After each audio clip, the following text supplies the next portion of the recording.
Bat nipples are back, Superman lives, and it's time to talk about the spoiler review of The Flash.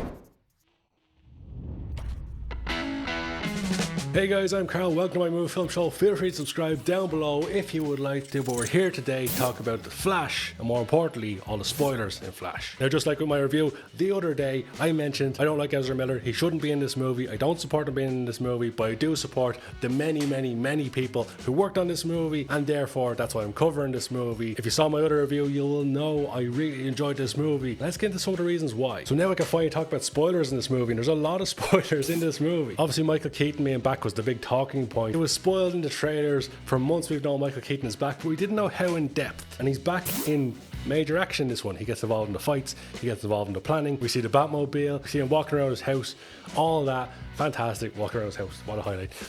Danny Elfman's Batman song is back. Even the surrounding music is very 90s Batman-esque, and it was a really cool return for Michael Keaton. Karl is also very prominent in there too. Supergirl. Then they bring in the whole spaghetti thing, which Michael Keaton explains, the whole strands and how there's overlapping intersections, what they call them again? Inevitable crossovers, something like that. In one movie, DC did a far better job of explaining the multiverse thing than MCU has done in about 10 years. I haven't been doing it 10 years, but you know, the explanations why certain characters could be multiple actors and why certain characters could be the same actor makes more sense in DC than it already does in the MCU. Which I do think lays the foundation for The Flash to ultimately be recast. They put Ezra Miller in that timeline with George Clooney.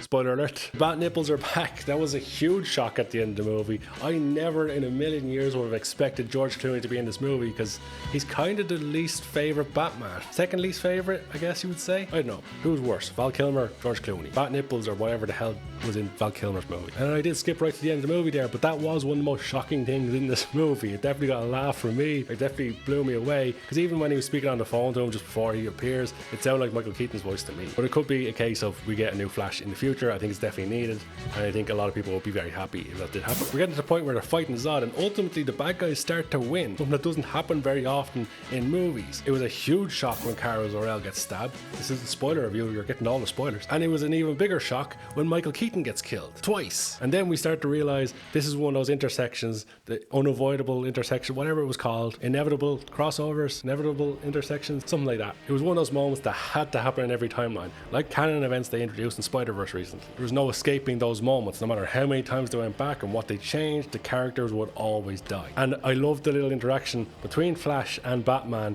where he's saying to him, it's kind of fourth wall breaking, when Flash says to Batman, I can't bring you back, can I? And he says, you already did. That was very fourth wall breaking because everybody wants Michael Keaton to be back. It doesn't quite make sense to bring him back in the main timeline, but they brought him back anyway, and everybody is going to love it if you loved Michael Keaton Batman before. Now at the beginning of the movie when they show that Flash's mother was killed and she's killed off screen, we don't see who kills her. We know Flash has this time travel ability later on in the movie. My initial thought was that Flash was going to be the one who killed her in the end because it had to happen. You know, that happens in movies sometimes where one key thing has to happen for the other events to happen to save the world. The sacrifice of one has to be made to save the many. And that does happen within the movie, but I was worried that they were going to do the whole thing of Flash has to stab his old mom and how effect up would that be? They've got the right actor for it.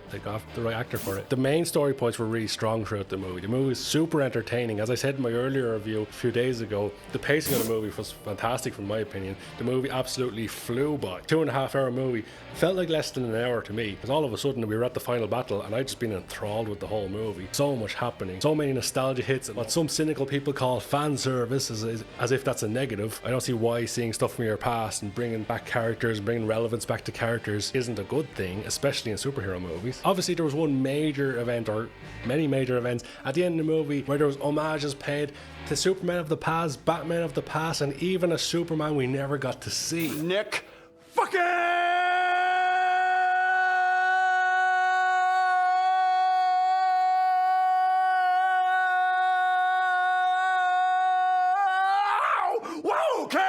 Nicolas Cage's Superman is now kind of canon, I guess. He's in the main timeline. He's been in a movie. Nick Cage has officially been Superman on screen, even though it was a CGI Nick Cage. And he was fighting a giant mechanical spider, which added even more to it. I found that super cool seeing Nick Cage as Superman on the big screen, because we know it almost happened at one point. Tim Burton directing, Kevin Smith writing. Could have been a fantastic movie. It was one of those what if moments for a lot of superhero fans. And it's really cool that he gets his moment in this movie. A along with all the other previous Superman. The one thing that got spoiled for me before I went to see the movie is Brandon Routh's name was trending on Twitter, and I clicked on it going, why is he trending? That's kind of odd. Not thinking, oh, a Flash movie just came out, and the first thing I saw is, why is Christopher Reeves in this movie but Brandon Routh isn't? And my mind just blew and I was like, holy crap, Christopher Reeves is in the Flash movie. Now I have to go see it. And I think it was done well with Christopher Reeves coming back. They don't have, you know, an AI voice. You just see him as Superman once more. You see all the other Supermen down the years. There's even a glimpse and a voice of Adam West at one point, which is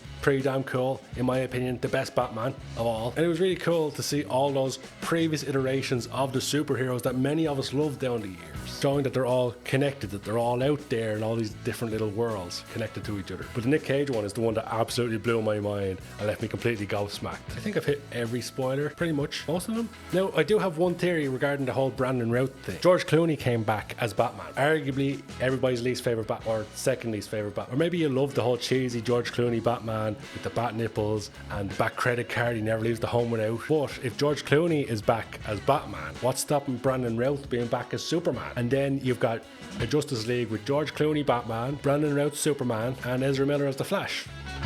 That could set a box office record for the lowest box office of all time of any movie ever, but they might be going that way. That'd be kind of odd. Give me all your crazy DCU theories of what they're going to do with Superman. Will Brandon Routh be back as Superman? Will Val Kilmer be back as Batman? Who knows where the future goes? I do think there is enough groundwork there at some point to do a Batman Beyond with Michael Keaton. There was rumours of that last year, and there was talk of all the different projects. That would be pretty damn cool. But for me, The Flash kind of shocked me with how good it actually was. One of my favourite movies of the year so far. I gave it a 9 out of 10 just a few days ago. Let me know what you give it out of 10 in the comment section below. And with all that being said, I'll catch you in the next video.